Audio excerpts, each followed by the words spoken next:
नमस्कार, मैं P S Langera. Welcome all of you to my class. साथियों, आज अपन अध्ययन करते हैं। पहले जो अपन ने मानव कर्ण से संबंधित बातें करी थी, उससे अगला वाला जो पोर्शन है उसके बारे में अपन अध्ययन करते हैं। तो क्या है दोस्तों, सबसे पहले अपन ने जो ये मानव कर्ण है इसके बारे में मोटी मोटी जानकारी प्राप्त कर ली थी, इसकी स्ट्रक्चर के बारे में जान लिया था, इसके बहुत सारे जो नाम है उन सभी नामों को एकदम सरल तरीके से अपन ने समझ लिया था। अब अपन अध्ययन करते हैं उससे अगले वाले पार्ट की। तो अगला दोस्तों, इसको विस्तृत पढ़े अपन। तो मानव कर्ण जो है मुख्यतः दो प्रकार के संवेदी कार्य करता है। कौन कौन से दो प्रकार के संवेदी कार्य करता है? एक तो सबको पता है कि ये सुनने का कार्य करता है। दूसरा कौन सा संवेदी कार्य है? दूसरा दोस्तों शरीर का संतुलन बनाने का कार्य करता है।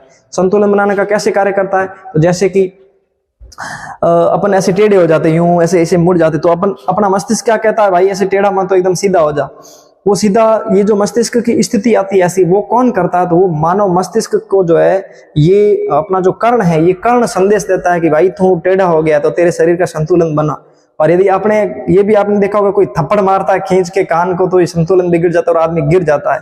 तो यानी संतुलन बनाने और बिगाड़ने का कार्य कौन करता है? तो ये मानव कान करता है। अब अपन अगले बात करते हैं दोस्तों, ये दो कार्य है मानव कर्ण के, और इसको पढ़ने के हिसाब से दोस्तों, जो स्तनधारियों के अंदर जो कान का जो भाग है, ये तीन भागों में इसको अपने सुविधा के अनुसार, ताकि अपन आराम से पढ़ सके, तो इसको तीन भागों में बांटा। कितने भागों में? तो सबसे पहले बोले तो ये बाह्य कर्ण है, ये बाहर वाला जो टिम्पेनिक मेम्ब्रेन है, ये अपने जो है पहले वाली वीडियो में चर्चा कर ली थी सभी नामों का। यदि वो वीडियो आपने नहीं देखा है तो पहले वाला जो पार्ट है वो देख लेवे। अब देखो दोस्तों, ये टिम्पेनिक मेम्ब्रेन से जो बाहर वाला भाग है, यानी टिम्पेनिक मेम्ब्रेन कौन, यानी जो कान का पर्दा है, कान के पर्दे वाले से बाहर वाला पार्ट है, उसको दोस्तों बाह्य कर्ण कहेंगे, यानी एक्सटर्नल ईयर कहेंगे। और उसके बाद वाला जो पार्ट है इसको अपन कहेंगे मध्य कर्ण। मध्य कर्ण में क्या रहता है? तो मध्य कर्ण के अंदर दोस्तों ये एक तो तीन प्रकार की मिस, मेलियस, इनकस और स्टेपिस नामक की तीन हड्डियां रहती है, और इसके अलावा ये जो है टिम्पेनिक गुहा रहती है, और इसके अंदर यूस्टेकी नलिका रहती है। ये हो गया मध्य कर्ण। इसके बाद में दोस्तों बात करते हैं अंतःकरण की। तो अंतःकरण के अंदर दोस्तों ये दो पार्ट होते हैं, एक तो वेस्टिबुलरी तंत्र या सिस्टम, और दूसरा होता है कोक्लिया तंत्र। ये दो प्रकार का जो अंतःकरण का पार्ट है। अब अपन अध्ययन करते आगे मैं दोस्तों अपने को बताऊं, सबसे पहले बाह्यकर्ण की बात करते। तीन भागों में कानों को बांट लिया। सबसे पहला भाग है बाह्यकर्ण। बाह्यकर्ण में क्या है? तो बाह्यकर्ण को कहते हैं एक्सटर्नल ईयर। इसको यदि अपन अध्ययन करें तो सबसे पहले दोस्तों इस कान के कर्ण पल्लव को, यानी क्या ये वाला जो पार्ट है कान का, और ये सबसे बाहरी वाला, इसको अपन बोले दोस्तों तो इसको क्या कहेंगे? तो इसको कर्ण पल्लव कहेंगे।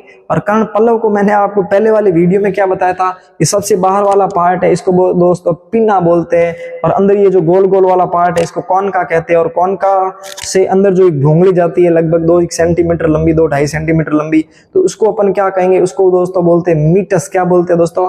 कर्ण कुहर गुहा भी बोल सकते हैं, या फिर कर्ण, इसको जो मीटस भी बोल सकते हैं दोस्तों, बाह्य कर्ण कुहर भी कह सकते हैं।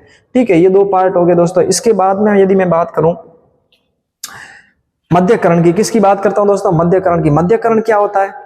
तो बाह्य कर्ण से, जब बाह्य कर्ण जो है टिम्पेनिक मेम्ब्रेन से शुरू होकर के और ठेठ अंतःकरण तक का जो पार्ट है उसको दोस्तों मध्य कर्ण कहते हैं। मध्य कर्ण के अंदर क्या क्या रहता है? तो मध्य कर्ण के अंदर एक तो रहती है, एक तो पर्दा रहता है, जिसको अपन क्या कहते हैं विज्ञान या साइंस की लैंग्वेज में, तो उसको बोलते हैं टिम्पेनिक मेम्ब्रेन। अब टिम्पेनिक मेम्ब्रेन की बात करूं तो मनुष्य में कान के पर्दे को टिम्पेनिक मेम्ब्रेन कहते हैं। ये तो सीधी सरल सी बात है, तो अगले वीडियो में अपन ने जान लिया था सबसे बढ़िया तरीके से और सरल तरीके से।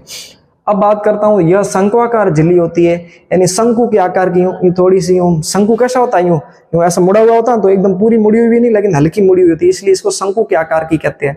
अब बात करता हूं, ये जो है बाहरी कान का मध्य कान से अलग करती है। बाहरी कान को मध्य कान से क्या करती है अलग? कौन?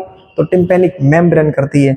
अब बात करता हूं टिम्पेनिक गुहा की। तो टिम्पेनिक गुहा टिम्पेनिक मेम्ब्रेन के बाद में जो बाद वाला पार्ट है, और जो कहां तक है, जो अंतःकरण तक है, वो एक पूरी जो एक गुहा बनी हुई, इसको उसका नाम है टिम्पेनिक गुहा, जिसके अंदर हड्डियां उपस्थित रहती है अपने मानव कर्ण की। जो मानव कर्ण है, वो जो जिसको जो है अपने मनुष्य शरीर की सबसे छोटी हड्डी जो है कान के अंदर पाई जाती है, वो भी इसी गुहा के अंदर पाई जाती है।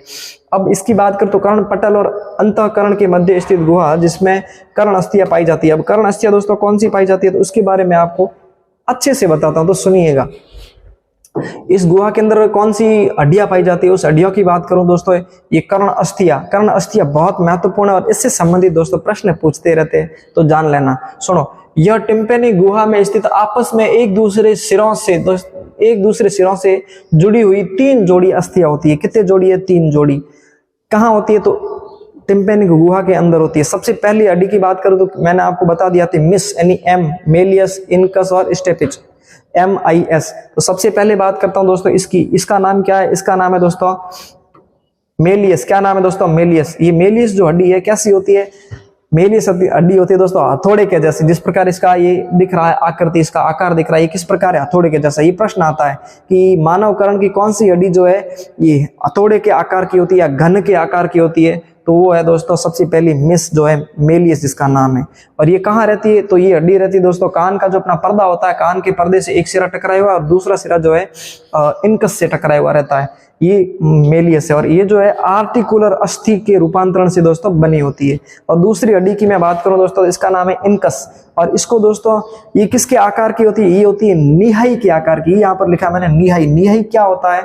निहाई का मतलब होता है दोस्तों जो लोहार होता है, लोहार किसी भी सामग्री को, लोहे की सामग्री को बनाता है तो जिसके ऊपर रख करके पीटता है, तो वो किसके ऊपर रख के पीटता है? वो ऊपर जो जिसके ऊपर रख के पीटता है ना, जो कठोर लोहे की बनी होती है, उसका नाम निहाई है।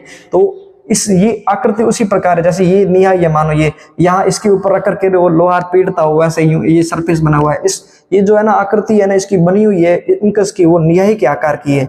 और ये जो है दोस्तों क्वाड्रेट नामक जो है अस्थि के रूपांतरण से बनी होती है। कौन?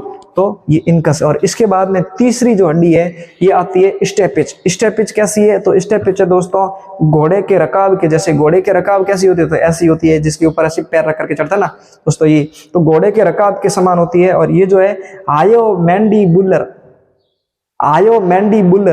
अस्थि के रूपांतरण से बनी होती है। ये होगी मानव हड्डियां, यानी मानव हड्डियां नहीं दोस्तों, मानव कर्ण की हड्डियां या फिर मानव कर्ण की जो अस्थियां है इसके बारे में बात की मैंने। ये कितने प्रकार की है? 3 प्रकार की। कौन कौन सी है? मेलियस है। कैसी है? तो ये हथौड़े के जैसी है, जिसको घन के समान भी कहते हैं। किससे के रूपांतरण से बनती है दोस्तों? तो आर्टिकुलर अस्थि के रूपांतरण से बनती है। दूसरी कौन सी है? दूसरी दोस्तों इनकस है। इनकस में क्या है? तो ये निहाई के आकार की है। और किसके रूपांतरण से? कौन सी हड्डी के रूपांतरण से बनी है? तो ये बनी है दोस्तों क्वाड्रेट अस्थि के रूपांतरण से बनी हुई है। अगली बात करता हूं मैं इस स्टेपिच की। स्टेपिच जो है ये घोड़े के रकाब के समान है और ये किसके रूपांतरण से बनी होती है? तो हायोमैंडिबुलर अस्थि के रूपांतरण से बनी होती है। अब मैं दोस्तों अगली बात करता हूं इसी संबंधित। अगली में